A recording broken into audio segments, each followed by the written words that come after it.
Students, आप सभी का हार्दिक स्वागत है आपके अपने यूट्यूब चैनल स्टडी स्मार्ट 2.00 में। सभी को जय श्री कृष्णा, राधे राधे, जय श्री राम।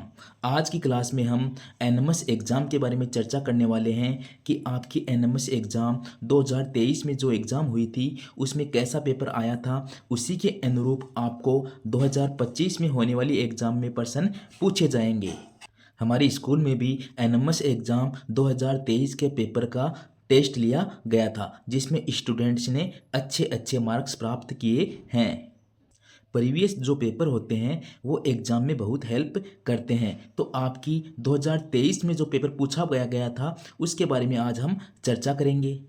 आज की क्लास में हम एनएमएस एग्ज़ाम 2023 के बारे में चर्चा करने वाले हैं। इसमें आपको 180 प्रश्न पूछे जाते हैं जो 180 नंबर के होते हैं, और आपको 180 मिनट का समय दिया जाता है, यानी आपको 3 घंटे का समय मिलता है। देखा जाए तो आपको हर प्रश्न के लिए 1 मिनट का समय मिलता है। 180 क्वेश्चन होते हैं और 180 मिनट का समय ही दिया जाता है। तो 2023 में कैसे कैसे प्रश्न आए थे उनके बारे में हम चर्चा कर लेते हैं। सबसे पहले क्वेश्चन नंबर 1 से लेकर 35 तक सामाजिक विज्ञान के प्रश्न पूछे जाते हैं। तो सामाजिक विज्ञान के जो 35 प्रश्न पूछे जाते हैं उनके बारे में हम चर्चा कर लेते हैं। पहला प्रश्न देखना, चंपारण आंदोलन से संबंधित है, यानी चंपारण आंदोलन किसके द्वारा चलाया गया था। तो इसका सही आंसर हो जाएगा महात्मा गांधी। आपको याद रखना है चंपारण स्थान कहाँ से संबंधित है, चंपारण कहाँ पड़ता है। चंपारण बिहार से संबंधित है। आपको पूछ सकते हैं चंपारण आंदोलन का संबंध किस राज्य से है, तो बिहार राज्य से है। चंपारण आंदोलन किसके द्वारा चलाया गया था, महात्मा गांधी के द्वारा चलाया गया था। कब चलाया गया था, 1917 में चलाया गया था। यह नील की खेती करने वाले किसानों के विरुद्ध जो अत्याचार हो रहे थे उसके विरुद्ध चलाया गया था। तो बिहार में 1917 में नील की खेती करने वाले किसानों के लिए चलाया गया चंपारण आंदोलन किसने चलाया था, महात्मा गांधी ने चलाया था। आपको सब कुछ याद रखना है। चंपारण आंदोलन का संबंध किससे है, बिहार से है। कब चलाया गया, 1917 में चलाया गया। किसके द्वारा चलाया गया, महात्मा गांधी के द्वारा चलाया गया। किसके लिए चलाया गया, नील की खेती के किसान जो थे, नील की खेती करने वाले, उनके लिए चलाया गया था। दूसरा क्वेश्चन देखना, स्पिनिंग जेनी का आविष्कार किसने किया। डायरेक्ट याद रख लेना, जॉन के। स्पिनिंग जेनी का आविष्कार किसने किया था, जॉन के ने किया था। क्वेश्चन नंबर 3 देखना, 1857 ईस्वी के विद्रोह का तात्कालिक कारण क्या था, यानी 1857 में जो क्रांति हुई उसका तात्कालिक कारण क्या था, सबको पता है। ऑप्शन नंबर 2 सही है। गाय और सूअर की चर्बी वाले कारतूस का प्रयोग किया गया था, जो 1857 की क्रांति का तात्कालिक कारण था। चौथा देखना, प्रति शब्द का क्या अर्थ है। प्रति क्या होता है, देखो कुछ समय के लिए जमीन को बिना जोते हुए खाली छोड़ना ही प्रतिभूमि कहलाता है। ये प्रतिभूमि क्या होता है, यानी जमीन को कुछ समय के लिए बिना जोते ही छोड़ दिया जाता है, यानी जमीन पर कुछ भी नहीं बाया जाता है, उसको कुछ दिनों के लिए खाली छोड़ दिया जाता है, वो कहलाती है प्रतिभूमि, यानी उसको बिना बाए छोड़ देना। तो ऑप्शन नंबर डी इसका सही आंसर था, कुछ समय के लिए जमीन को बिना जोते हुए खाली छोड़ना। क्वेश्चन नंबर 5 देखना आप, पहली इंग्लिश फैक्ट्री 1651 में किस नदी के किनारे शुरू हुई थी। तो पहली जो अंग्रेजों की फैक्ट्री थी वो 1651 में किस नदी के किनारे शुरू हुई थी। तो इसका सही आंसर हो जाएगा हुगली। कौन सी नदी थी, हुगली नदी थी। आपको याद रखना है पहली अंग्रेजों की जो फैक्ट्री थी वो 1651 में हुगली नदी के किनारे शुरू हुई थी। क्वेश्चन नंबर 6 देखना, आधुनिक राजस्थान का निर्माण कब हुआ। तो आधुनिक राजस्थान का निर्माण हुआ था 30 मार्च 1949 को। ऑप्शन नंबर ए इसका सही आंसर है। आपको याद रखना है आधुनिक राजस्थान का निर्माण कब हुआ, 30 मार्च 1949 को। याद रखना 30 मार्च 1949 को। अपन राजस्थान दिवस भी कब मनाते हैं, 30 मार्च को मनाते हैं। राजस्थान दिवस कब मनाते हैं, 30 मार्च को मनाते हैं, क्योंकि आधुनिक राजस्थान का निर्माण कब हुआ था, 30 मार्च 1949 को।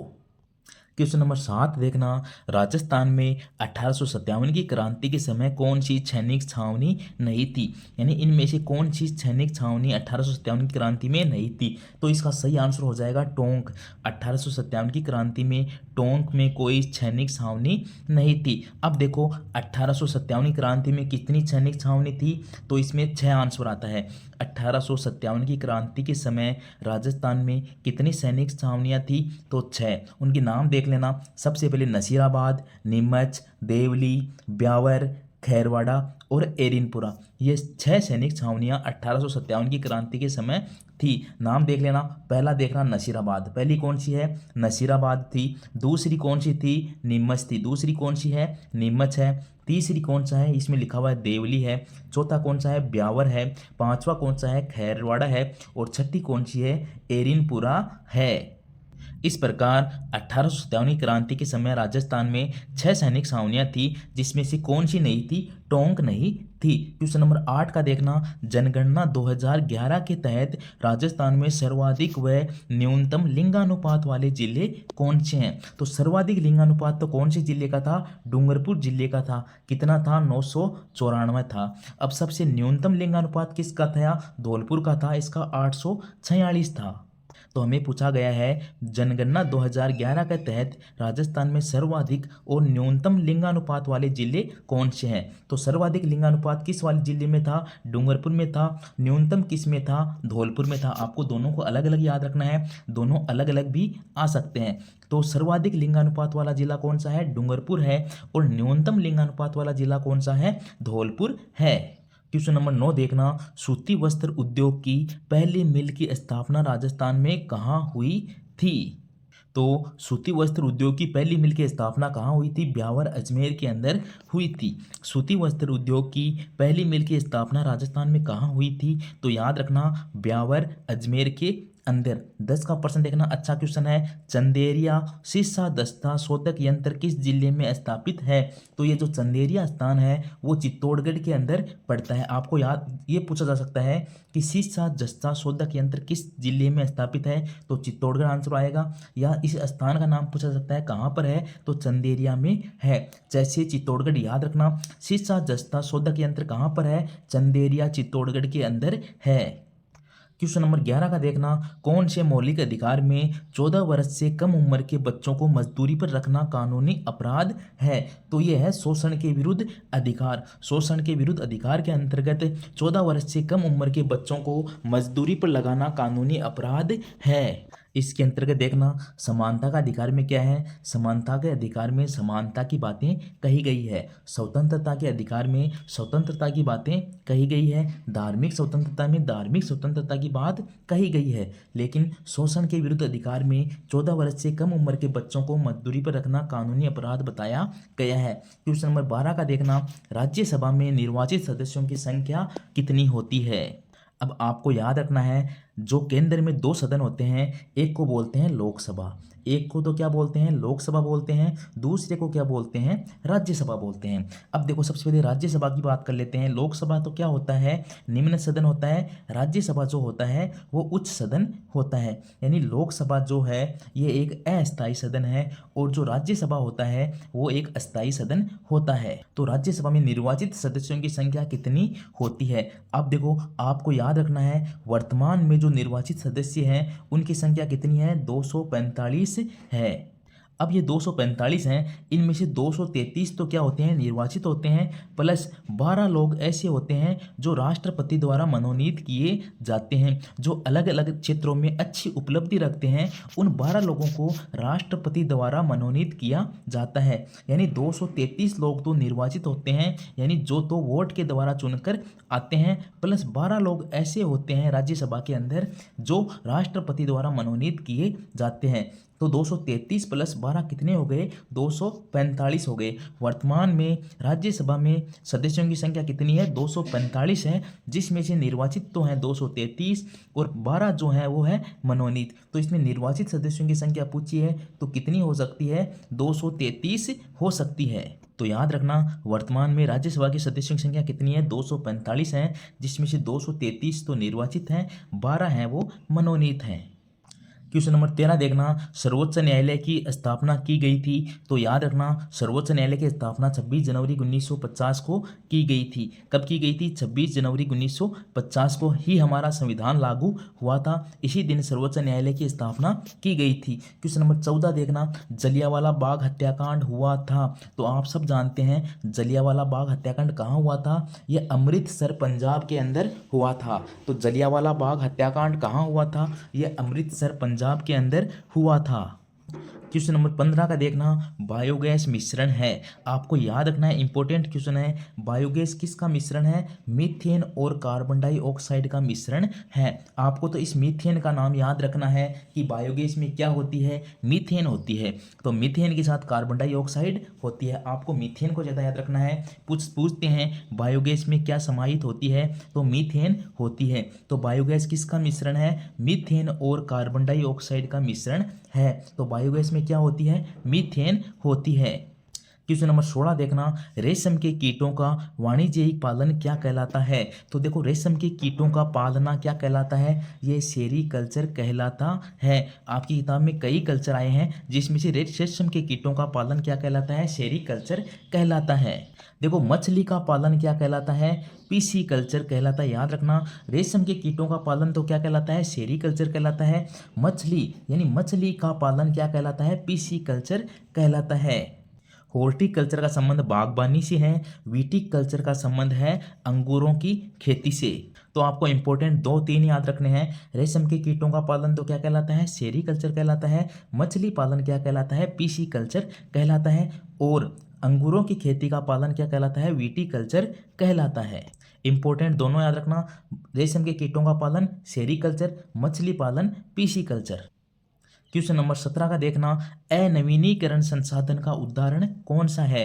अनवीनीकरण कौन से होते हैं? जिन्हें हम नवीन नहीं बना सकते, जो पर्याप्त मात्रा में हैं। उसका उपयोग हमें सोच समझकर करना चाहिए। उन्हें बनाने के लिए हमें बहुत सारा समय लगता है।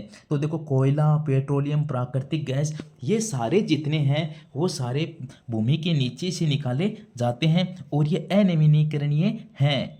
इसका उपयोग हमें सोच समझकर करना चाहिए। तो अनवीनीकरण संसाधन के उदाहरण कौन से हैं? उपरोक्त सभी, कोयला, पेट्रोलियम, प्राकृतिक गैस, ये सभी अनवीनीकरण संसाधन के उदाहरण हैं।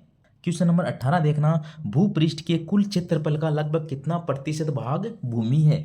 क्या पूछा है? कितने भाग पर भूमि है? तो हमें पता है 30% भाग पर भूमि है। हम प्रश्न पूछते हैं क्लास में कि हमारी पृथ्वी के कितने प्रतिशत भाग पर जल है? तो हम कहते हैं लगभग 70% या 71% भाग पर जल है। अब देखो, जल 71% है, पूरा 100% होता है, तो कितनी प्रतिशत भूमि बच गई? 70 मान लो, 70 और 30 होते हैं 100, तो 70% भाग पर तो पानी है और 30% भाग पर क्या है? भूमि है। तो 70% भाग पर पानी है, तो भूमि कितने पर है? 30% भाग पर है।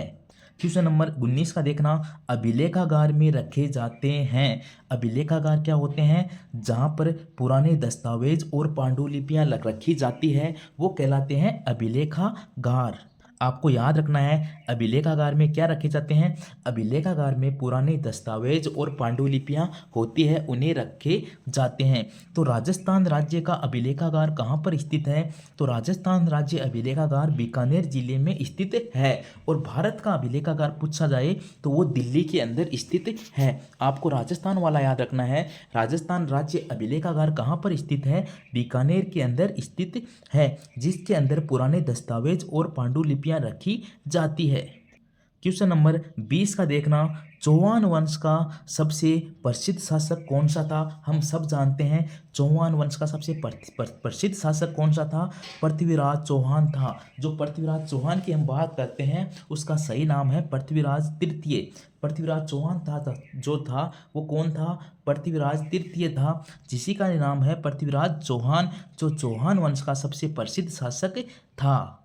क्वेश्चन नंबर 21 का देखना, भारत के प्रधानमंत्री स्वतंत्रता दिवस पर कहाँ से राष्ट्र को संबोधित करते हैं?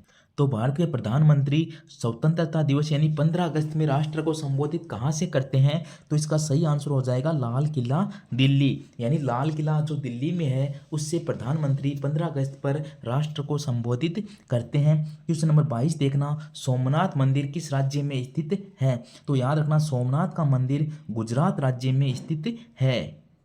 याद रखना है आपको कि सोमनाथ मंदिर किस राज्य में है? गुजरात राज्य के अंदर स्थित है। क्वेश्चन नंबर 23 का देखना, रामचरितमानस के लेखक कौन है? आपको पता है रामचरितमानस किसने लिखा था? ये तुलसीदास जी ने लिखा था। रामचरितमानस के लेखक कौन है? तुलसीदास जी ने लिखा है। क्वेश्चन नंबर 24 देखना, आदिवासियों का मसीहा और वागड़ का गांधी उपनाम से किसे जाना जाता है। याद रखना, आदिवासियों का मसीहा कह लो चाहे वागड़ का गांधी कह लो, यह भोगीलाल पांड्या के को जाना जाता है। तो वागड़ के गांधी कौन है? भोगीलाल पांड्या। और आदिवासियों के मसीहा भी किसको जाना जाता है? भोगीलाल पांड्या को जाना जाता है। आपको याद रखना है, वागड़ का गांधी किसको जानते हैं? भोगीलाल पांड्या को जानते हैं। यानी वागड़ का गांधी किसे कहते हैं? भोगीलाल पांड्या को कहते हैं। क्वेश्चन नंबर 25 देखना, खरीफ की फसल है। देखो, रबी की फसल होती है, खरीफ की फसल होती है। जो हम सर्दियों में जो फसल उगाते हैं वो तो होती है रबी की फसल, और जो गर्मी में जो बारिश होने पर हम जो फसल उगाते हैं वो होती है खरीफ की फसल। तो देखो, गेहूँ, चना, सरसों, ये तो सर्दी की फसल है, यानी ये तीनों तो क्या है? रबी की फसल है। हमें पूछी है खरीफ की फसल, तो चावल, चावल को याद रखना, चावल एक खरीफ की फसल है। देखो, गेहूँ, चना, सरसों ये तो रबी की फसल है, और चावल है ये खरीफ की फसल है। तो ऑप्शन नंबर डी सही है, चावल है वो एक खरीफ की फसल है। क्वेश्चन नंबर 26 का देखना, विजय स्तंभ का निर्माण किसने किया था? विजय स्तंभ जो चित्तौड़गढ़ जिले में स्थित है उसका निर्माण किसने करवाया था? इसका निर्माण महाराणा कुंभा ने करवाया था। ऑप्शन नंबर सी करेक्ट है। विजय स्तंभ जो चित्तौड़गढ़ में स्थित है उसका निर्माण महाराणा कुंभा ने करवाया था। क्वेश्चन नंबर 27 देखना, राजस्थान का राज्य पक्षी क्या है? गोडावण है। राजस्थान का राज्य पक्षी क्या है? गोडावण है। राजस्थान का राज्य पशु क्या है? राजस्थान का राज्य पशु क्या है? चिंकारा है। क्या है? चिंकारा है। और पालतू पशु में हम ऊंट को भी मानते हैं। तो राजस्थान का राज्य पक्षी कौन सा है? गोडावण है। और राजस्थान का राज्य पशु क्या है? चिंकारा है। दोनों को याद रखना है। और राजस्थान का राज्य वृक्ष कौन सा है? देखो, राजस्थान का राज्य वृक्ष कौन सा है? राजस्थान का राज्य वृक्ष है खेजड़ी। क्या है? खेजड़ी। और राजस्थान का राज्य पुष्प कौन सा है, यानी फूल कौन सा है? तो वो है रोईडा का फूल। चारों प्रश्न याद रखना, कोई ना कोई प्रश्न आपको पूछा जाएगा कि राजस्थान का राज्य पक्षी कौन सा है? गोडावण है। राजस्थान का राज्य पशु कौन सा है? चिंकारा है। राजस्थान का राज्य वृक्ष कौन सा है? खेजड़ी है। और राजस्थान का राज्य पुष्प कौन सा है? वो है रोईडा। क्वेश्चन नंबर 28 देखना, मुख्यमंत्री और अन्य मंत्रियों की नियुक्ति कौन करता है? तो राजस्थान में जो मुख्यमंत्री होते हैं और अन्य मंत्री होते हैं उनकी नियुक्ति करता है राज्यपाल। कौन करता है? राज्यपाल करता है। मुख्यमंत्री और अन्य मंत्रियों की नियुक्ति कौन करता है? ये करता है राज्यपाल। ऑप्शन नंबर 2 करेक्ट है। याद रखना, मुख्यमंत्री और अन्य मंत्रियों की नियुक्ति कौन करता है? राज्यपाल करता है। क्वेश्चन नंबर 29 देखना, भारत में मताधिकार की न्यूनतम आयु क्या है? मताधिकार क्या होता है? वोट देने का अधिकार। तो वोट कौन दे सकता है भारत में? जो 18 वर्ष का हो जाए वो वोट दे सकता है। तो भारत में मताधिकार की न्यूनतम आयु क्या है? 18 वर्ष है। यानी जिसकी आयु 18 वर्ष हो जाती है वो वोट देने का अधिकार रखता है, वो वोट दे सकता है। तो याद रखना, भारत में मताधिकार की आयु कितनी है? 18 वर्ष है। क्वेश्चन नंबर 30 का देखना, निम्न में से कौन सा संचार का साधन है? अब देखो, संचार के साधन क्या हो सकते हैं? रेडियो हो सकता है, टीवी हो सकता है, अखबार हो सकता है, जिनके बारे में हमें, इन सबसे हमें दुनिया की, देश विदेश की खबरों के बारे में सूचना मिलती है। तो उपयुक्त सभी इसका आंसर है कि संचार के साधन क्या हो सकते हैं? रेडियो भी हो सकता है, टीवी हो सकता है, अखबार हो सकता है, मोबाइल हो सकता है। ये सारे क्या हैं? संचार के साधन हैं। तो ऑप्शन नंबर डी करेक्ट है, उपयुक्त सभी। क्वेश्चन नंबर 31 का देखना, विश्व की सबसे गहरी खान किस महाद्वीप में स्थित है? तो विश्व के सबसे गहरी खान दक्षिण अफ्रीका महाद्वीप में स्थित है। याद रख लेना, विश्व के सबसे गहरी खान किस महाद्वीप में स्थित है? दक्षिण अफ्रीका महाद्वीप में स्थित है। आगे देखना, क्वेश्चन नंबर 32 है, रेडियो तरंगे किस मंडल में होती हैं? यानी क्वेश्चन नंबर 32 में क्या पूछा गया है कि रेडियो तरंगे किस मंडल में होती है? तो इसमें वैसे तो रेडियो तरंग आयन मंडल में होती है, लेकिन आयन मंडल इस ऑप्शन में नहीं है, इसलिए इसका सही आंसर हो जाएगा मध्य मंडल। तो रेडियो तरंगे किस मंडल में होती है? मध्य मंडल में होती है। ये मंडल क्या होते हैं इसके बारे में मैं आपको थोड़ा सा बता देता हूँ। देखो, पृथ्वी के ऊपर वो जो वायुमंडल है उसकी 5 परतें हैं। सबसे पहली परत तो क्या है? उसको बोलते हैं अक्षोभ मंडल। उसको क्या बोलते हैं? अक्षोभ मंडल बोलते हैं। सबसे जो नज़दीक मंडल है पृथ्वी के उसको बोलते हैं अक्षोभ मंडल। यानी इसके संदर्भ में आपको याद रखना है, जितनी भी मौसमी घटनाएं होती हैं वो कहाँ होती है? अक्षोभ मंडल के अंदर होती है। अक्षोभ मंडल क्या होता है? यानी जो पृथ्वी के सबसे नज़दीक है वो होता है अक्षोभ मंडल। यानी मौसमी घटनाएं क्या होती हैं? जैसे बारिश आना है, तूफान आना है, ये बादल, बारिश, तूफान, ये जितनी भी मौसमी घटनाएं होती है वो कौन से मंडल में होती है? अक्षोभ मंडल में होती है। दूसरा इसका मंडल होता है समताप मंडल। देखो नाम से स्पष्ट है, समताप मंडल यानी इसमें ताप समान रहता है। कौन से मंडल में ताप समान रहता है? समताप मंडल में। यहाँ ताप समान रहता है, यहाँ कोई मौसमी घटनाएं नहीं होती, इसलिए जो एरोप्लेन उड़ते हैं वो कौन से मंडल में उड़ते हैं? वो समताप मंडल में उड़ते हैं। आपको दोनों प्रश्न याद रखने हैं कि मौसमी घटनाएं कौन से मंडल में होती है? अक्षोभ मंडल में होती है। और एरोप्लेन जो उड़ते हैं वो कौन से मंडल में उड़ते हैं? समताप मंडल में उड़ते हैं। तो तीसरा आता है मध्य मंडल। मध्य मंडल जहाँ जो उल्कापिंड अपने हमें नजर आते हैं वो कहाँ आकर अदृश्य हो जाते हैं? मध्य मंडल के अंदर हो जाते हैं। उसके बाद में चौथा आता है आयन मंडल। आयन मंडल में ये रेडियो तरंगें होती हैं, वो होती है। और लास्ट होता है बहिर्मंडल। यानी ये 5 मंडल होते हैं। तो आपको रेडियो तरंगों का याद रखना है, आयन मंडल या मध्य मंडल। दूसरा समताप मंडल में क्या होते हैं? एरोप्लेन कहाँ उड़ते हैं? समताप मंडल के अंदर उड़ते हैं। सबसे इंपॉर्टेंट बात है कि मौसमी घटनाएं यानी बादल, तूफान, बारिश, ये मौसमी घटनाएं किस मंडल में होती है?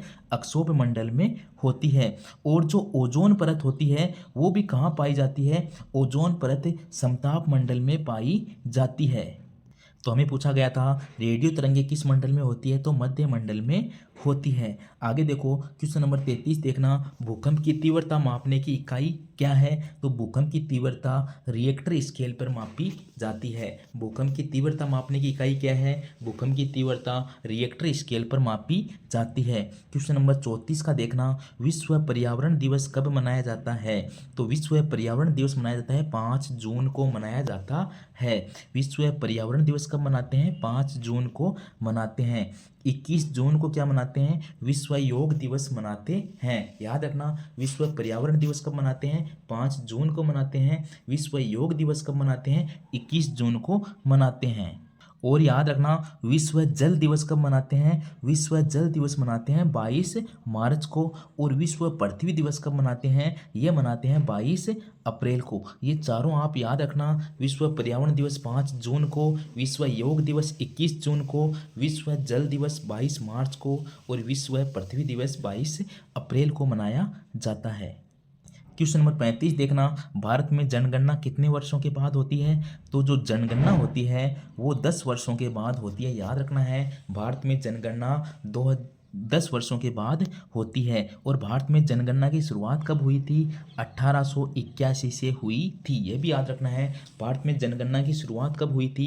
1881 से हुई थी। उसके बाद हर 10 वर्ष में भारत में जनगणना होती है। तो भारत में जनगणना की शुरुआत कब हुई थी? 1881 से हुई थी। ये 1 से लेकर 35 तक क्वेश्चन थे जो सामाजिक विज्ञान के क्वेश्चन थे।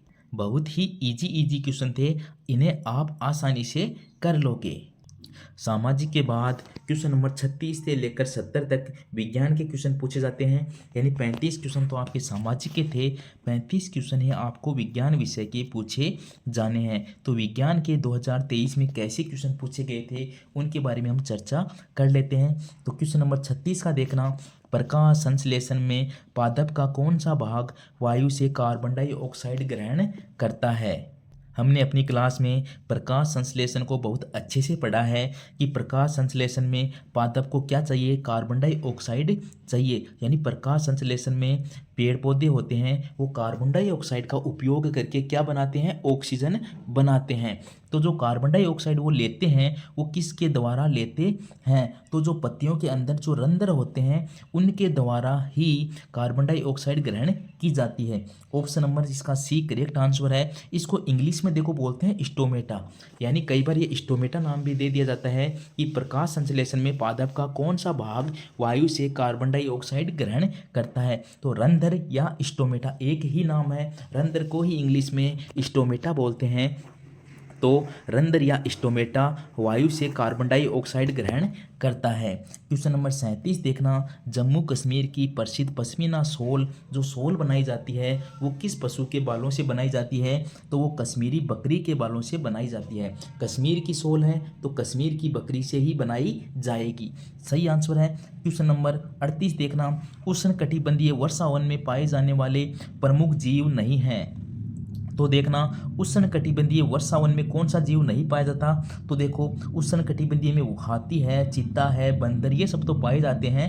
ये जो भालू हैं यानी भालू के शरीर में बहुत सारे बाल होते हैं, तो ये तो अपने कौन से स्थानों पर पाए जाते हैं, ध्रुवीय स्थानों पर पाए जाते हैं। जहाँ बर्फ पड़ती रहती है वहाँ ध्रुवीय भालू पाए जाते हैं। तो उष्णकटिबंधीय वर्षावन में पाया जाने वाला प्रमुख जीव कौन सा नहीं है, भालू नहीं है। ऑप्शन नंबर डी इसका आंसर है। तो हाथी, चीता, बंदर ये तो उष्णकटिबंधीय वर्षावन में पाए जाते हैं। क्वेश्चन नंबर 39 देखना, चक्रवात के नेत्र का व्यास कितना होता है। जो चक्रवात तूफान आता है उसका दो केंद्र बिंदु होता है जिसको हम नेत्र बोलते हैं, उसका व्यास कितना होता है, तो उसका व्यास होता है 10 से 30 किलोमीटर तक होता है। याद रखना है चक्रवात के नेत्र का व्यास कितना होता है, 10 से लेकर 30 किलोमीटर तक होता है। चक्रवात के नेत्र का व्यास कितना होता है, 10 से लेकर 30 किलोमीटर तक होता है। क्वेश्चन नंबर 40 देखना, निम्न में से कौन सा उर्वरक का उदाहरण नहीं है। पूछा गया है कि निम्न में से कौन सा उर्वरक का उदाहरण नहीं है, तो देखो यूरिया, अमोनियम सल्फेट, सुपर फास्फोट, ये सारे तो उर्वरक के उदाहरण हैं। ये वर्मी कंपोस्ट है जो उर्वरक का उदाहरण नहीं है। ऑप्शन नंबर 2, वर्मी कंपोस्ट क्या होती है, जो केंचुए की जो खाद होती है उसको बोलते हैं वर्मी कंपोस्ट, यानी केंचुए की खाद को क्या बोलते हैं, वर्मी कंपोस्ट बोलते हैं, जो कि उर्वरक का उदाहरण नहीं है, वो तो एक खाद है। यानी वर्मी कंपोस्ट क्या है, केंचुए की खाद को बोलते हैं वर्मी कंपोस्ट। तो इसका सही आंसर हो जाएगा वर्मी कंपोस्ट, ये उर्वरक का उदाहरण नहीं है। जबकि urea, ammonium sulphate, super phosphate ये सारे उर्वरक के उदाहरण हैं। वर्मी कंपोस्ट क्या है, केंचुए की खाद है। क्वेश्चन नंबर 41 देखना, चीनी को एल्कोहल में परिवर्तित करने वाले प्रक्रम का नाम क्या है। यानी चीनी को एल्कोहल में बदलने वाले प्रक्रम को हम क्या कहते हैं, किण्वन कहते हैं। क्या कहते हैं, किण्वन कहते हैं। चीनी को एल्कोहल में बदलने के प्रक्रम का नाम क्या है, किण्वन है। याद रखना चीनी को एल्कोहल में परिवर्तित करने के प्रक्रम का नाम क्या है, किण्वन है। ऑप्शन नंबर सी इसका करेक्ट आंसर है। क्वेश्चन नंबर 42 देखना, विश्व का पहला तेल का कुआं कहाँ ड्रिल किया गया था। तो विश्व का पहला तेल का कुआं अमेरिका में ड्रिल किया गया था। कहाँ किया गया था, अमेरिका में किया गया था। 43 का क्वेश्चन देखना, किस पुस्तक में संकटापन स्पीशीज का रिकॉर्ड रखा जाता है। यानी ऐसे जीव जंतु जो संकटग्रस्त हैं, यानी जो विलुप्त हो रहे हैं, आज के दिन हमें देखने को नहीं मिलते, वो संकटापन स्पीशीज होते हैं। यानी वो संकटापन संकटग्रस्त जो जंतु होते हैं उनका रिकॉर्ड किस बुक में रखा जाता है, तो एक रेड डाटा बुक होती है उसके अंदर रखा जाता है। आपको पूछ सकते हैं कि रेड डाटा बुक में किसका रिकॉर्ड रखा जाता है, तो संकटग्रस्त या संकटापन स्पीशीज का रिकॉर्ड कहाँ रखा जाता है, रेड डाटा बुक में रखा जाता है। क्वेश्चन नंबर 44 का देखना, मानव रक्त में पाई जाने वाली वह कोशिका जो अपना आकार बदल सकती है उसे क्या कहते हैं। तो मानव रक्त में पाई जाने वाली वह कोशिका जो अपना आकार बदल सकती है उसे श्वेत रक्त कोशिका कहते हैं। यानी अपन पढ़ते हैं ना WBC यानी वाइट ब्लड सेल। तो मानव रक्त में पाई जाने वाली वह कोशिका जो अपना आकार बदल सकती है उसे WBC या श्वेत रक्त कोशिका कहते हैं। हमने रुधिर के अंदर पढ़ा था लाल रक्त कोशिका। लाल रक्त कोशिका में क्या पाया जाता है, हीमोग्लोबिन पाया जाता है। आपको पूछ सकते हैं हीमोग्लोबिन कौन सी रक्त कोशिका में पाया जाता है, तो लाल रक्त कोशिका में पाया जाता है। दूसरा पूछ सकते हैं श्वेत रक्त कोशिका का क्या कार्य है, यह रोगाणुओं से रक्षा करने का कार्य करती है। देखो हीमोग्लोबिन किस में पाया जाता है, लाल रक्त कोशिका में पाया जाता है। श्वेत रक्त कोशिका का कार्य क्या है, आपको पूछ सकते हैं कि रोगाणुओं से सुरक्षा करने का कार्य कौन सी कोशिका करती है, श्वेत रक्त कोशिका करती है। बिंबाणु क्या करते हैं, रक्त का थक्का जमाने का कार्य करते हैं। अगर बिंबाणु की कमी हो जाए तो रक्त का थक्का नहीं जमता है, तो रक्त का थक्का जमाने का कार्य कौन करेंगे, बिंबाणु करेंगे। लाल रक्त कोशिका में पाए जाएंगे हीमोग्लोबिन, और हमारी रोगाणुओं से सुरक्षा करने का कार्य कौन करती है, श्वेत रक्त कोशिका करती है, और यह है अपना आकार बदल सकती है। तो ऑप्शन नंबर ए करेक्ट था। क्वेश्चन नंबर 45 देखना, आवर्तिक का मात्रक क्या है, तो आवर्तिक का मात्रक होता है hertz. Option number D correct है। आवर्तिक का मात्रक क्या होता है, हर्ट्ज होता है। ये देखना डेसिबल। डेसिबल क्या होता है, ध्वनि का मात्रक होता है। ध्वनि का मात्रक क्या होता है, डेसिबल होता है। आवर्ती का मात्रक क्या होता है, हर्ट्ज होता है। दोनों को याद रखना। ध्वनि का मात्रक तो होता है डेसिबल, आवर्ती का मात्रक होता है हर्ट्ज। तो ऑप्शन नंबर इसका डी करेक्ट आंसर था। क्वेश्चन नंबर 46 देखना, नेत्र का कौन सा भाग नेत्र में प्रवेश करने वाले प्रकाश की मात्रा को नियंत्रित करता है? तो इसका सही आंसर हो जाएगा पुतली। नेत्र का कौन सा भाग होता है जो नेत्र में प्रवेश करने वाले प्रकाश की मात्रा को नियंत्रित करता है? तो इसका सही आंसर है पुतली। तो देखना, नेत्र का कौन सा भाग नेत्र में प्रवेश करने वाले प्रकाश की मात्रा को नियंत्रित करता है? तो इसका सही आंसर होता है पुतली। अब पुतली को कौन नियंत्रित करता है? तो इसका आंसर हो जाता है परितारिका। तो अब आप देखना, जब नेत्र दान किया जाता है तो आंख के किस भाग का दान किया जाता है? तो नेत्र दान में आंख के कॉर्निया भाग का दान किया जाता है। और जो आंख में प्रतिबिंब बनता है वो कहाँ पर बनता है? तो वो रेटिना पर बनता है। तो ये दोनों तीनों प्रश्न आप याद रखना है। और आंखों का जो रंग निर्धारित होता है वो किसके अनुसार होता है? आइरिस के अनुसार होता है। आइरिस को ही परितारिका बोलते हैं। तो तीनों प्रश्न याद रखना। देखो, नेत्र का कौन सा भाग नेत्र में प्रवेश करने वाले प्रकाश की मात्रा को नियंत्रित करता है? तो वो हो गया पुतली। यानी जो पुतली होती है आंख की, वही आंखों में कितना प्रवेश, ज़्यादा प्रवेश आ जाए तो आंखें मिच जाती है और कम प्रकाश में आंखें थोड़ी हम बड़ी करके देखते हैं। तो ये जो पुतली होती है वो आंखों में प्रवेश करने वाले प्रकाश की मात्रा को नियंत्रित करती है। जो आइरिस या परितारिका है वो आंखों को रंग प्रदान करने का कार्य करती है। नेत्रदान में कॉर्निया भाग का दान किया जाता है और प्रतिबिंब कहाँ पर बनता है? इंपॉर्टेंट क्वेश्चन है, रेटिना के ऊपर बनता है। क्वेश्चन नंबर 47 देखना, किसी पृष्ठ के प्रति एकांक क्षेत्रफल पर लगने वाले बल को हम दाब कहते हैं। याद रखना डायरेक्ट, किसी पृष्ठ के प्रति एकांक क्षेत्रफल पर लगने वाले बल को क्या कहते हैं? दाब कहते हैं। दोबारा देख लो, किसी पृष्ठ के प्रति एकांक क्षेत्रफल पर लगने वाले बल को क्या कहते हैं? दाब कहते हैं। क्वेश्चन नंबर 48 का देखना, लार चावल के मांड को किस में बदलता है?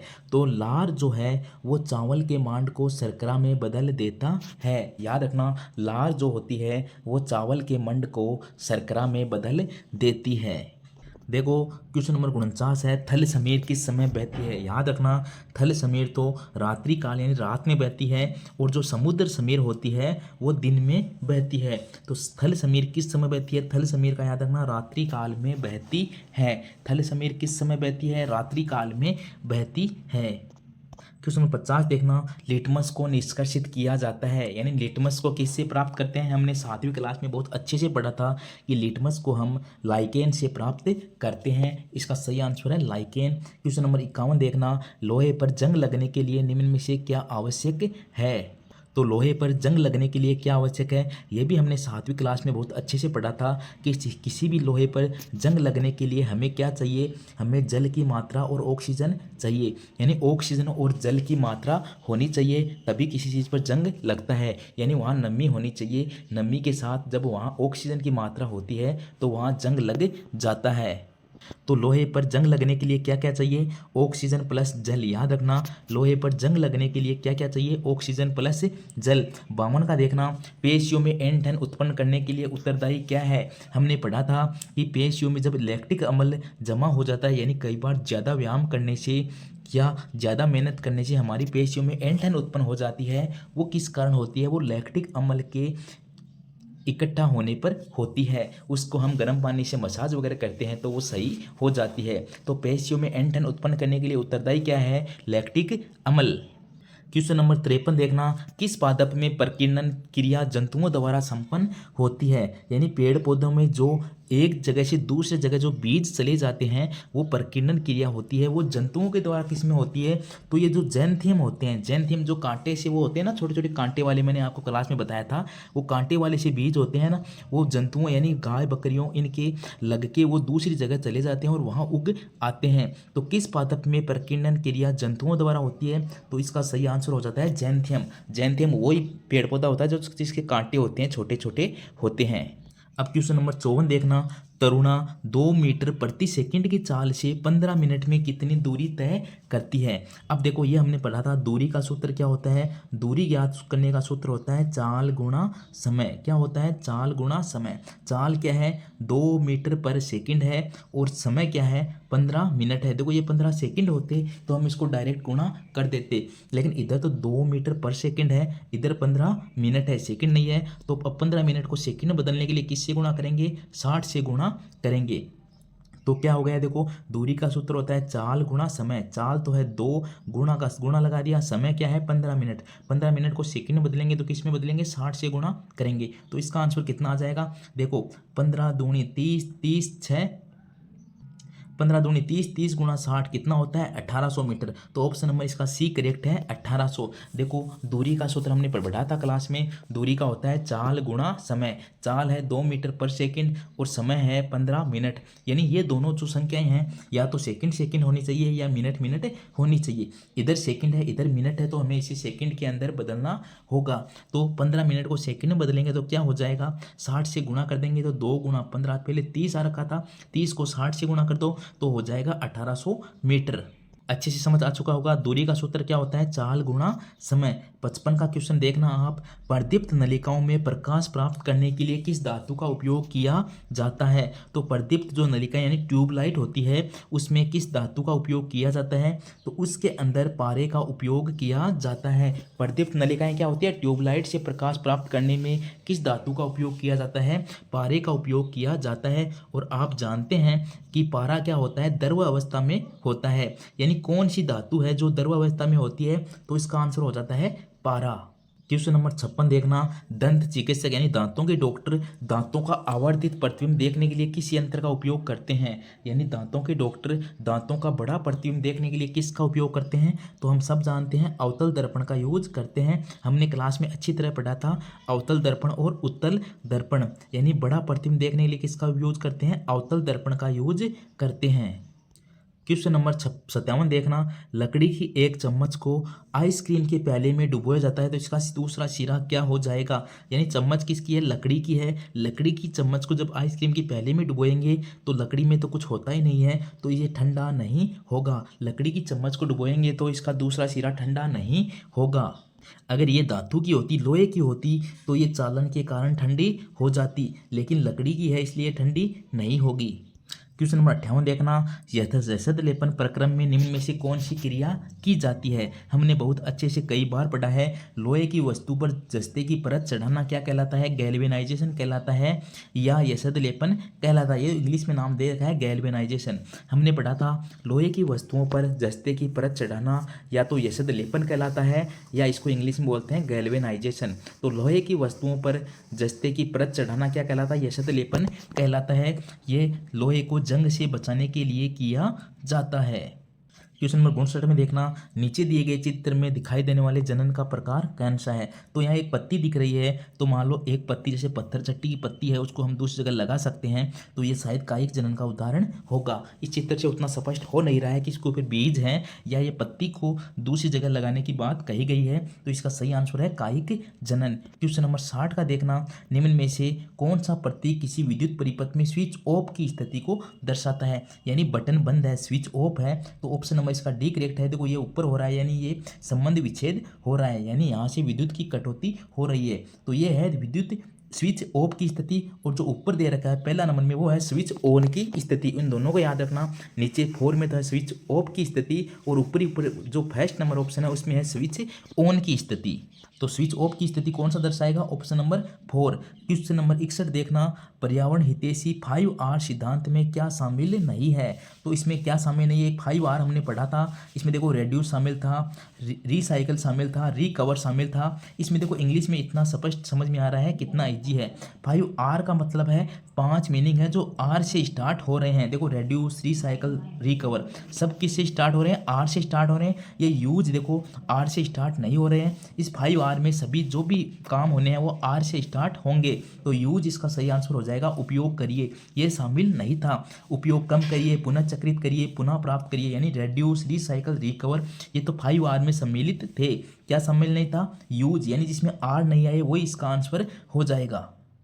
क्वेश्चन नंबर 62 का देखना, कौन सी अधातु को जल में रखा जाता है। हमने पढ़ा है कि फास्फोरस जो अधातु होती है वो ज्वलनशील होती है, इसको खुले में रखने पर यह आग पकड़ लेती है, इसलिए फास्फोरस को जल में रखा जाता है। तो क्वेश्चन पूछा गया है कि कौन सी अधातु को जल में रखा जाता है, तो सही आंसर हो जाएगा फास्फोरस। क्वेश्चन नंबर 63 देखना, दिए गए राष्ट्रीय उद्यानों में से निम्न में से कौन सा भारत का प्रथम आरक्षित वन है। देखो भारत का प्रथम आरक्षित वन पूछा गया है, तो इसका सही आंसर हो जाएगा सतपुड़ा। भारत का प्रथम आरक्षित वन कौन सा था, सतपुड़ा था। क्वेश्चन नंबर 64 देखना, यदि किसी वस्तु पर दो बल विपरीत दिशा में कार्य करते हैं तो इस पर लगने वाला कुल बल होगा, यानी जो विपरीत दिशा से दो बल लग रहे हैं तो इन पर लगने वाला कुल बल कितना होगा, तो इन दोनों बलों के अंतर के बराबर होगा, यानी इसका कुल बल कितना हो जाएगा, दोनों बलों के अंतर के बराबर, यानी जो बल ज़्यादा लगेगा वही इसका आंसर हो जाएगा। मान लो ये दोनों बल है विपरीत दिशा में न लग के समान दिशा में लगते हैं, तो कुल बल कितना हो जाएगा, मान ली इसी समान दिशा में दो बल लग रहे हैं तो कितना हो जाएगा, दोनों बलों के योग के बराबर हो जाएगा। आपको याद रखना है यदि किसी वस्तु पर दो बल समान दिशा में लग रहे हैं तो वो दोनों बलों के योग के बराबर हो जाएगा, और विपरीत दिशा में लग रहे हैं तो दोनों बलों के अंतर के बराबर हो जाएगा। तो इसका ऑप्शन नंबर बी करेक्ट है, दोनों बलों के अंतर के बराबर, क्योंकि बल किस में लग रहे हैं, विपरीत दिशा में लग रहे हैं। विपरीत दिशा में लग रहे हैं इसका मतलब है अंतर के बराबर, और एक ही दिशा में लग रहे हैं तो वो दोनों के योग के बराबर हो जाएगा। क्वेश्चन नंबर 65 देखना, निम्न में से कौन सी घर्षण कम करने की प्रक्रिया है, यानी घर्षण कम करने के लिए हम क्या करते हैं, देखो दरवाजों के कब्जों में तेल की बूंदें डालते हैं। मान लो हमारा गेट है वो आवाज़ करता है घर्षण के कारण, तो हम क्या करते हैं उसमें तेल की बूंदें डाल देते हैं। तो घर्षण कम करने की प्रक्रिया क्या है, दरवाजों के कब्जों में तेल की बूंदें डालना। बाकी ऑप्शन देखना, टायर खांचेदार बनाना, तली खांचेदार बनाना, कबड्डी के खिलाड़ी द्वारा हाथों पर मिट्टी रगड़ना, ये सब तो क्या है, घर्षण बढ़ाने की प्रक्रियाएं हैं। हमें पूछा गया है घर्षण कम करना है तो दरवाजों के कब्जों में तेल की बूंदें डालना। क्वेश्चन नंबर 66 देखना, साइकिल के हैंडल तथा पहियों के रिम को चमकदार बनाने के लिए किस धातु का विद्युत लेपन किया जाता है, तो उसको चमकदार बनाने के लिए क्रोमियम धातु का यूज किया जाता है। याद रखना कौन सी धातु का यूज करते हैं, क्रोमियम धातु का यूज करते हैं। क्वेश्चन नंबर 66 देखना, लुई ब्रेल ने किन लोगों के लिए ब्रेल लिपि का निर्माण किया था।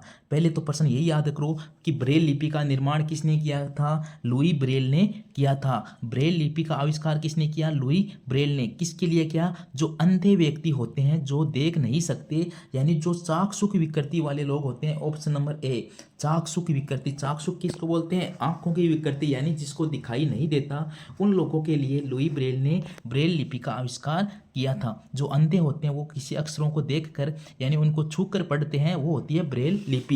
तो लुई ब्रेल ने ब्रेल लिपि का आविष्कार किया था किसके लिए, चाक्षुष विकृति यानी जो अंधे लोग होते हैं उनके लिए। क्वेश्चन नंबर 68 का देखना, निम्न में से कौन सी अभिक्रिया विस्थापन अभिक्रिया का उदाहरण है। विस्थापन यानी एक कोई भी पदार्थ दूसरे पदार्थ का स्थान ले लेता है, तो ऑप्शन नंबर ए इसका करेक्ट आंसर है। देखो CuSO4 plus JnSO4 plus Cu।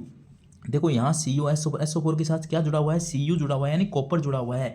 आगे प्लस क्या है, Jn। लेकिन जब ये क्रिया हुई तो इसमें देखो Jn क्या आ गया, SO4 के साथ आ चुका है। तो JnSO4 यानी जिंक किसके साथ आ गया, SO4 प्लस Cu, यानी Cu का स्थान किसने ले लिया, Zn ने ले लिया है। तो ये क्या है, विस्थापन अभिक्रिया है। तो ऑप्शन नंबर ए इसका करेक्ट आंसर है।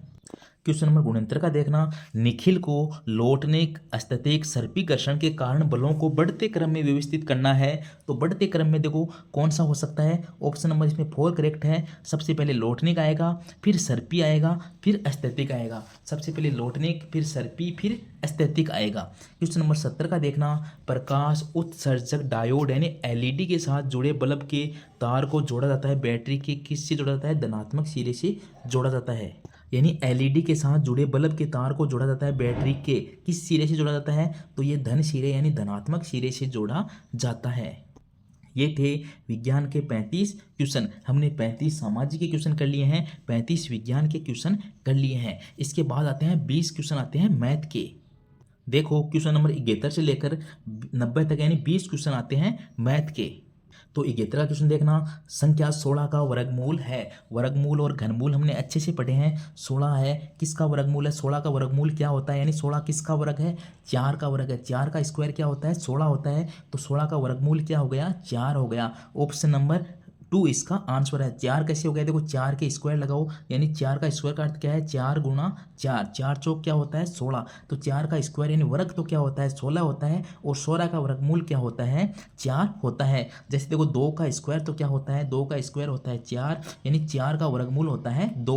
और 2 का क्यूब यानी घन क्या होता है? 2 का घन होता है 8, और 8 का घनमूल क्या होता है? 8 का घनमूल होता है 2। अच्छे से समझ चुके होंगे। क्वेश्चन नंबर 72 का देखना, निम्न में से कौन सी सर्व समीका सही है? यानी इनमें 4 सूत्र दे रखे हैं, इनमें से कौन सा सूत्र सही है वही हमें बताना है। तो ऑप्शन नंबर इसमें सी करेक्ट है। देखो a प्लस बी और a माइनस बी, इस जब सूत्र को बनाते हैं, a प्लस बी को a माइनस बी से गुणा करते हैं तो क्या आता है?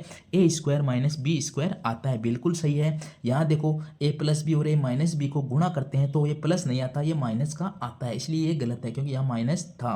यहाँ a प्लस बी स्क्वायर था तो यहाँ ये माइनस तो आ ही नहीं सकता, क्योंकि प्लस प्लस गुणा हो रहे हैं तो प्लस ही आएगा, इसलिए ये भी गलत था। a माइनस बी स्क्वायर वाले में देखो a स्क्वायर प्लस 2ab नहीं आता है, माइनस 2ab आता है, इसलिए ये भी गलत था। तो सही कौन सा था? a plus b, a minus b क्या हो जाएगा? a square minus b square हो जाएगा। क्वेश्चन नंबर 73 का देखना कितना इजी है। किसी संख्या के दो गुने में से 5 घटाने पर 5 प्राप्त होता है, इसे समीकरण द्वारा कैसे लिखा जाएगा? मान लो वह संख्या कौन सी है? x है। तो किसी संख्या के दोगुने ने x का दोगुना कितना हो गया? 2x। देखो x का दोगुना कितना हो गया? 2x में से 5 घटाओ तो 2x माइनस 5 तो कितना आएगा? बराबर 5 आएगा, यही तो कहा गया है। तो ऑप्शन नंबर डी इसका करेक्ट आंसर है। यानी किसी संख्या के दो गुणों में से हमने माना वो संख्या x है, x का दोगुना 2x हो गया, 2x माइनस 5 कितने आएंगे? 5। तो 2x माइनस 5 बराबर 5, यही तो था, इसको समीकरण में लिखना था। यहाँ देखो 10x 4x 5x तो हो ही नहीं सकते, क्योंकि हमें क्या कहा गया? किसी संख्या के दो गुने, यानी 2x से 5 घटाने हैं। तो समझ में आ गया होगा। क्वेश्चन नंबर 74 का देखना, आयत का परिमाप ज्ञात करने का सूत्र पूछा गया है।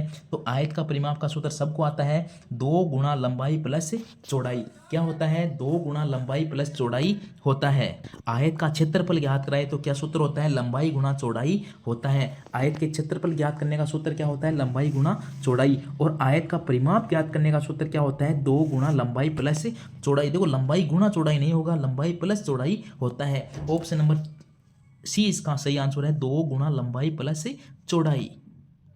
क्वेश्चन नंबर 75 देखना, परिमित संख्याओं के लिए योज्य तत्समक क्या है? यानी योज्य तत्समक क्या होता है? किसी संख्या में ऐसी क्या संख्या जोड़े कि वह संख्या परिवर्तित नहीं हो। तो परिमित संख्याओं के लिए योज्य तत्समक क्या होता है? 0 होता है। यानी किसी संख्या में 0 जोड़ने पर वही संख्या प्राप्त होती है। यानी किसी भी संख्या में 0 जोड़ें तो उसमें कोई अंतर नहीं आता है।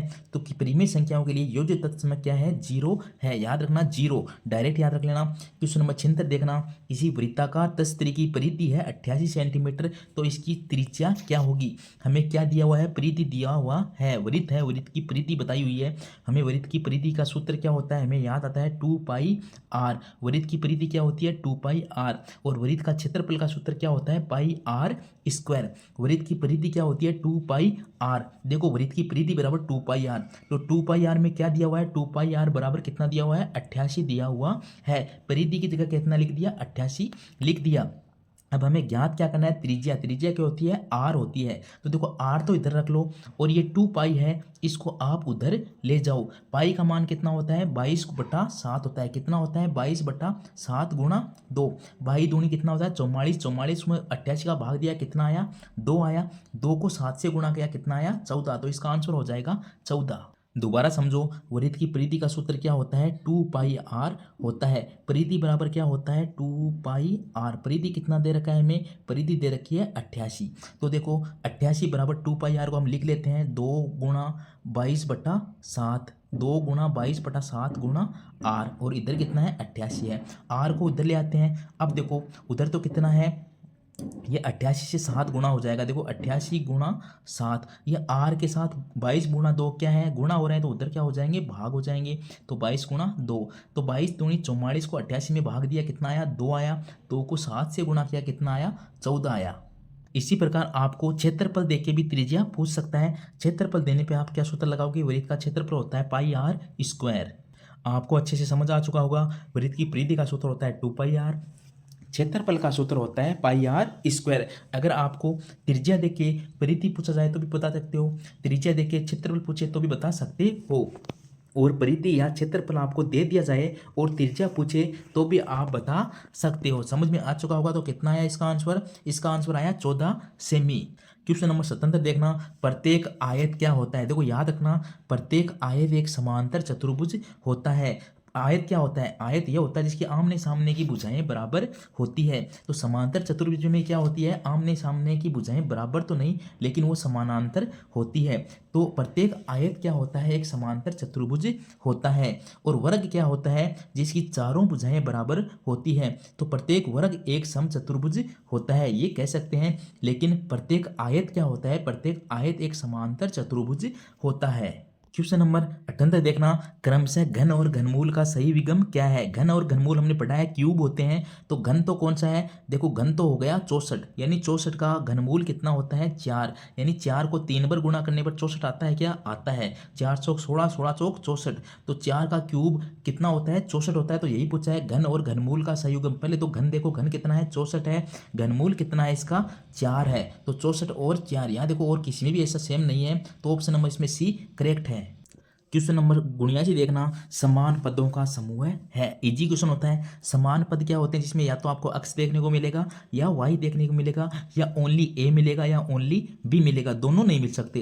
देखो इसमें a b आ गया, कट गया। इसमें p और r है, कट गया। इसमें m और n है, कट गया। इसमें x x x है, यानी ये तीनों पद क्या है? समान है। तो ऑप्शन नंबर ए इसका करेक्ट आंसर है। समान पद वो होंगे जिसमें एक ही चर राशि आएगी, चाहे तो x x आ जाए, चाहे y y आ जाए, चाहे a आ जाए, चाहे b आ जाए। दो अक्षर नहीं आ सकते, तो अक्ष एक में ही है। तो ऑप्शन नंबर ए इसका करेक्ट आंसर है। क्वेश्चन नंबर 80 का देखना, जब एक पासे को फेंका जाता है तो 4 से बड़ी संख्या नहीं आने की प्रायिकता को ज्ञात कीजिए। ऐसा प्रश्न पूछा जाता है आपको एक, जब एक पासे को फेंका जाता है तो 4 से बड़ी संख्या नहीं आने की प्रायिकता को ज्ञात कीजिए। 4 से बड़ी नहीं आनी चाहिए, तो क्या आ सकता है? पासे में कितने अंक होते हैं? 6 होते हैं। तो क्या आ सकता है? 1 आ सकता है, 2 आ सकता है, 3 आ सकता है, 4 आ सकता है, यानी 5 और 6 नहीं आनी चाहिए। तो ये कितनी संख्याएं हो गई? 4 हो गई। पहली बात तो टोटल कितनी संख्याएं होती है? 6 होती है। तो इसको हल कर लो। इसको 2 से कट रहा है तो 2/3 कितना आ गया? 2/3। ऑप्शन नंबर इसका सी करेक्ट है। दोबारा देखना कि एक पासे को फेंका जाता है तो 4 से बड़ी संख्या नहीं आने की प्रायिकता को ज्ञात करना है, यानी 4 से बड़ी नहीं आनी चाहिए। टोटल संख्याएं कितनी होती है? पासे में 6 होती है। तो 4 तक आ सकती है बड़ी, यानी 5 और 6 नहीं आ सकती। तो क्या आ सकती है? 1 2 3 4। कितनी संख्याएं आ सकती हैं? 4 आ सकती है, यानी 4 संख्याएं आ सकती है। कितने में से आ सकती है? 6 में से आ सकती है। इसको काटा, कितना आया? 2/3। तो कितनी संख्याएं आने की प्रायिकता होगी? 2/3। क्वेश्चन नंबर 81 का देखना, निम्न में से ऑयलर सूत्र कौन सा है? ये ऑयलर सूत्र आपको याद रखना है। एफ प्लस वी माइनस ई बराबर 2, ये होता है एफ प्लस वी माइनस ई, यानी एफ प्लस और एफ और वी तो प्लस आएंगे और इसमें से ई माइनस होगा, बराबर 2। ये होता है ऑयलर सूत्र, आपको डायरेक्ट याद रखना है। एफ प्लस वी माइनस ई बराबर 2, एफ प्लस वी पर माइनस ई बराबर 2। क्वेश्चन नंबर 82 का देखना, 250 का 15% क्या होगा? 250 का 15%, देखो का को गुणा लगा दो। 250 का अर्थ होता है गुणा, 15%, 15 की प्रतिशत है नीचे 100 लगा दो। इसको हल करो, कितना आएगा? वही है, बिंदी से बिंदी कट गई। 5 पचम 25, 5 दूनी 10, और ये कितना है? 15, 15.75। 75 में 2 का भाग दिया, कितना आते हैं? 37.5। दोबारा देखो, 250 का 15% क्या होगा? देखो 250 का अर्थ लगा दो गुणा, 15%, 15 के नीचे लगा दो 100, बराबर कितना आएगा? इसको गुणा कर लेना। 250 को 15 से गुणा करके चाहे 100 का भाग दे दो, चाहे वैसे काट लो। जो आंसर आएगा वही इसका आंसर होगा, ऑप्शन नंबर 2। जैसे पर्सन कह रहा है वैसे ही आपको लिख के काट देना है। क्वेश्चन नंबर 83 देखना, किसी विषम बाहु त्रिभुज के शीर्ष को उसके सम्मुख भुजा के मध्य बिंदु से मिलाने वाले रेखाखंड को क्या कहते हैं? मान लो कोई त्रिभुज है, उसके शीर्ष को उसके सम्मुख भुजा के मध्य बिंदु से मिलाने वाले रेखाखंड को क्या कहते हैं? तो बीच में जो लाइन खींची गई है उसको कहते हैं माध्यिका। क्या कहते हैं? मध्यिका कहते हैं, मीडियन कहते हैं। तो किसी विषम बाहु त्रिभुज के एक शीर्ष को उसके सम्मुख भुजा के मध्य बिंदु से मिलाने वाले रेखाखंड को क्या कहते हैं? माध्यिका कहते हैं। क्वेश्चन नंबर 84 का देखना, दिए गए चित्र में छायांकित भाग का मिश्रित भिन्न रूप क्या होगा। तो छायांकित भाग के भाग गिन लो, 1 2 3 4 5 6, यानी हर चित्र में 2 भाग छायांकित है, तो टोटल कितने हो गए, 6 भाग हो गए। कितने हो गए, 6 हो गए। और टोटल भाग कितने हैं, 9 है। एक एक खाली है, 6 भरे हुए हैं, तो कितने हैं, 9। कितना हो गया, इसको काटा तो आया 2/3। 2/3 को हम मिश्र भिन्न में लें तो इसका क्या हो जाएगा, इसका 2/3। ये थोड़ा क्वेश्चन भी थोड़ा मिस्टेक करने वाला सा क्वेश्चन लग रहा है, इसको आप अच्छे से देख लेना। इसका आंसर आ रहा है 2, 3 सही 2/3। 2/3 आ रहा है, 3 चित्र थे, इसी प्रकार ये निकल रहा है। ये थोड़ा सा कंफ्यूज करने वाला पर्सन है, इसको आप एक बार ध्यान से देखना, पर्सन सही है या गलत है। उस क्वेश्चन को हम क्लास में डिस्कस एक बार दोबारा कर लेंगे। क्वेश्चन नंबर 85 का देखना, दो पूर्ण संख्याओं का अंतर 66 है, यदि उनका अनुपात 2:5 है तो वे संख्याएं कौन सी है। तो आपको इसमें अनुपात देखना है, 2:5 में कौन सी संख्या है जिनका अंतर कितना है, 66 होना चाहिए। तो इसका ऑप्शन नंबर डी है। देखो 110 से 44 घटाए, 110 से हमने 44 घटाए तो कितना आया, 66 आया, यानी अंतर तो कितना है, 66 है। इसका अनुपात कितना होना चाहिए, 2:5 होना चाहिए। तो 11 चौक 44 और 11 यानी 22×2 = 44, 22×2 = 22×5 110, तो 2:5 इसका अनुपात आ रहा है। दोबारा देखो एक बार अच्छे से कि दो पूर्ण संख्या है जिनका अंतर है 66, यानी ये नीचे दो संख्या है, इनमें से किसी को घटाने पर उसका अंतर कितना आएगा, 66 आएगा, ये बात है। तो 110 से 44 को घटाया कितना आ गया, 66 आ गया। लेकिन उनका अनुपात कितना होना चाहिए, देखो 22-44 का अंतर 66 नहीं है, 22-88 इसमें 66 का अंतर है, लेकिन इनका अनुपात है वो 2:5 नहीं है। ये 56 और 122 इनका अंतर भी 166 अंतर भी 66 नहीं है। तो अब देखो इनका अनुपात देखो 22-88, 22 चौक 88, 1:4 है। इसका अंतर देखो 22×2 = 44, 22×5 110। हमें कहा गया है उन दोनों संख्याओं का अनुपात कितना आना चाहिए, 2:5 आना चाहिए। तो कौन सी संख्या का आ रहा है, ऑप्शन नंबर डी का आ रहा है। तो अच्छे से समझ आ चुका होगा कौन सा है इसका सही आंसर, ऑप्शन नंबर डी। 44 और 110 वो संख्याएं हैं जिनका अंतर तो 66 है और उनका अनुपात 2:5 है। क्वेश्चन नंबर 87 देखना, किन्हीं दो परिमेय संख्या के मध्य परिमेय संख्याएं होती हैं। तो याद रखना आप, किन्हीं दो परिमेय संख्याओं के बीच कितनी परिमेय संख्याएं आ सकती हैं, असीमित आ सकती है, कितनी भी आ सकती हैं। तो किन्हीं दो परिमेय संख्या के मध्य कितनी परिमेय संख्याएं आ सकती हैं, अपरिमित। ऑप्शन नंबर सी इसका करेक्ट आंसर है। किन्हीं दो परिमेय संख्याओं के मध्य बहुत सारी परिमेय संख्याएं आ सकती हैं, सीमित नहीं होती है, कितनी भी परिमेय संख्याएं आ सकती हैं। तो कितनी आ सकती है, अपरिमित आ सकती है। क्वेश्चन नंबर 88 देखना, निम्न संख्याओं 2 2 2 3 3 4 5 5 5 6 का बहुलक क्या है। बहुलक क्या होते हैं, जो संख्याएं सबसे ज़्यादा बार आती है वही बहुलक होता है। तो 2 कितने बार आए हैं, 2 इसमें 3 बार आए हैं। 2 कितनी बार आए हैं, 3 बार आए हैं। 3 तो 2 बार आए हैं और 5 भी कितनी बार आए हैं, 3 बार आए हैं। देखो बहुलक क्या होते हैं, जो संख्याएं ज़्यादा बार आती है वही बहुलक होता है। यानी अगर यहाँ 2 4 बार आ जाता तो इसका बहुलक क्या होता, 2 होता। लेकिन यहाँ 2 भी 3 बार आए हैं, 5 भी 3 बार आए हैं, तो बहुलक क्या होगा, 2 और 5 होगा। क्या होगा, ऑप्शन नंबर डी, 2 और 5 दोनों ही 3 बार आए हैं, तो बहुलक क्या हो जाएगा, 2 और 5। देखो क्वेश्चन नंबर 89 देखना आप, दिए गए चित्र में कौन सा कथन सत्य है। देखो कोण 1 2 कोण 3 कोण और 4। देखो कोण 1 + 2 = 4, ये 1 2 4, ये 1 और 2 4 के बराबर होंगे, ये तो गलत बात है। 4 और 1 भी 2 के बराबर होगा, यानी ये तीनों कोणों का जो त्रिभुज के अंदर कोण बने हुए हैं, इन तीनों कोणों का योग 180 है। तो ये कोण अलग अलग होंगे, ये किसी एक के बराबर होगा ऐसा तो कोई होता नहीं है। लेकिन इसमें देखो कोण 1 और 2, कोण 1 और 2 किसके बराबर, कोण 3 के बराबर है। देखो कोण 4 और 3 का योग कितना है, पूरी एक संख्या पर एक कोण बना हुआ है, 180 का है। तो जो ये 3 कोण है वो किसके बराबर हो सकता है, 1 और 2 के बराबर हो सकता है।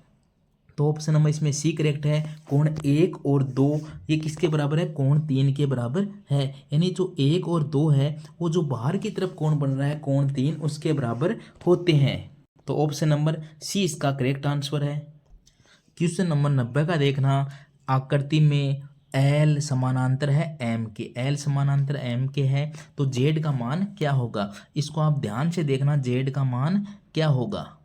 यहाँ देखो एल के इधर क्या होता है, इस इधर भी कोण है, इधर भी कोण है। देखो 60 कोण इतना हो गया। किसी भी संख्या पर पूरा कोण कितना होता है, 180 का बनता है। इधर 60 है तो इधर कितने का बन गया, 120 का बन गया। अब देखो ये कोण और ये जेड वाला कोण होता है ना, वो हमेशा बराबर होते हैं क्योंकि एकांतर कोण है। तो जेड कितने का हो गया, 120 का हो गया।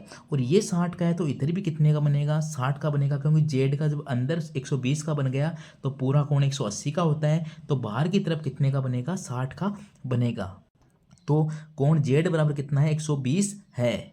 एक बार दोबारा समझना, कोई भी एक ऐसी लाइन होती है, इस पे कोई कोण दो बन रहे हैं। देखो ये कोण है, ये इसके बराबर होता है, और इधर वाला कोण है वो अंदर वाले के बराबर होता है। तो ये कोण हमने पहले से दे दिया 60 डिग्री था, तो इधर भी कोण कितना हो गया, 120 डिग्री हो गया। अगर पूरा कोण 180 का होता है, अब ये 120 का हो गया तो ये इसके बराबर होता है अंदर वाले के। तो जेड बराबर कितना हो गया, 120 डिग्री हो गया।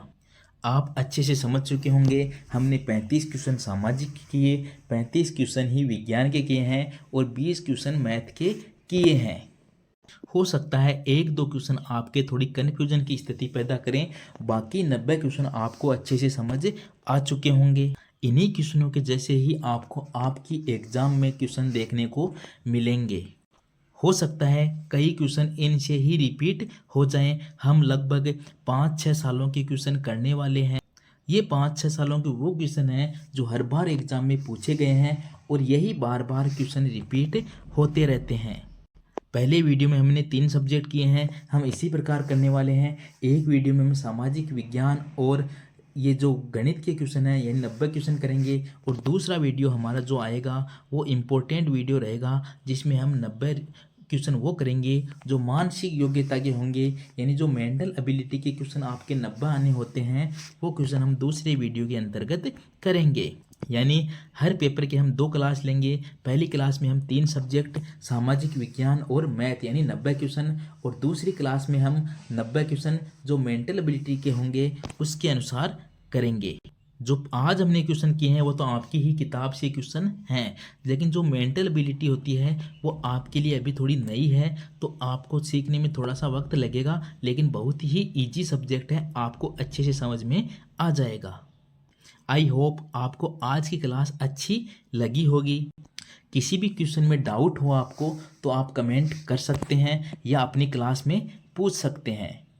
हमारी पहली क्लास में जयंत जिसने 146 नंबर प्राप्त किए, इसके साथ ही सुमित, कृष्णा, कनिका, इन सब ने, राजवंशिका, इन सब ने बहुत अच्छे स्कोर किए हैं, बहुत अच्छे मन से अपना पेपर दिया था। मुझे लगता है जब हम नेक्स्ट पेपर इनका लेंगे तब इनके स्कोर में काफ़ी इजाफा हो जाएगा। जो 100 प्लस अभी हैं वो भी 120 प्लस स्कोर करने की कोशिश करेंगे। तो मिलते हैं हमारी नेक्स्ट क्लास में, जिसमें अंतर्गत हम 90 मेंटेबिलिटी क्वेश्चन की चर्चा करेंगे। आज की क्लास को यहीं विराम देते हैं, मिलते हैं नेक्स्ट क्लास में। तब तक के लिए नमस्कार, जय श्री कृष्णा, राधे राधे, जय श्री राम।